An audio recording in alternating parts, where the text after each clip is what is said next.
No Ronaldo in your starting lineup. What do you think? I think it was a pretty straightforward call for the manager. As brilliant as Ronaldo is, he's only had 45 minutes pre-season. I don't care how well you look after yourself. You need more than that over the course of pre-season.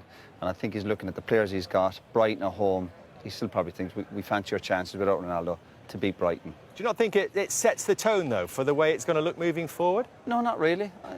I think there's obviously issues going on in the background. We have a few weeks to look at that before the window closes. But no, I think from a footballing point of view today, it was a straightforward call for the manager to make because of the lack of minutes Ronaldo's had. He had 45 minutes last week. I watched the game.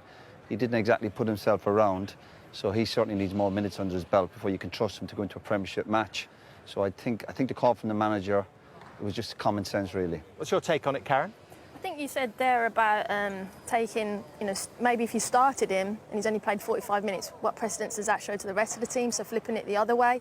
I agree with Roy, he hasn't had enough minutes, he hasn't had time, and you've got to work with the players in the group. There's no question he's prolific in how he's done what he's delivered, but if he's not ready, he's not ready, and I don't think he can be if you've only had 45 minutes.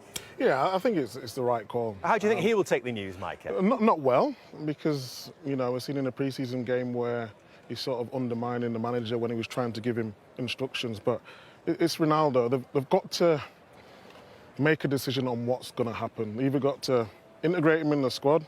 Roy made a point before last week about sort of him, and it can be, if a player was to disrespect a manager, you can rebuild that. That happens. We've seen it with Kane before last season. I was saying Kane's attitude wasn't great, but this is Ronaldo we're talking about, someone who scored 18 goals in the league last season. It's not as easy as just saying, OK, let's get away from Ronaldo, especially when the starting forward, Martial, who's been playing so well in pre-season, is not fit. So, yeah, it's a difficult one for the manager to deal with. You can't be hanging. You can't let Ronaldo go to the door and think Martial is going to be the answer. Martial isn't the answer. He's proven that. He's had a decent pre-season.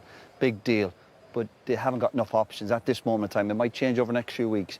From a footballing point of view, you have to hold on to Ronaldo. You just can't let him go when you haven't got the backup behind it.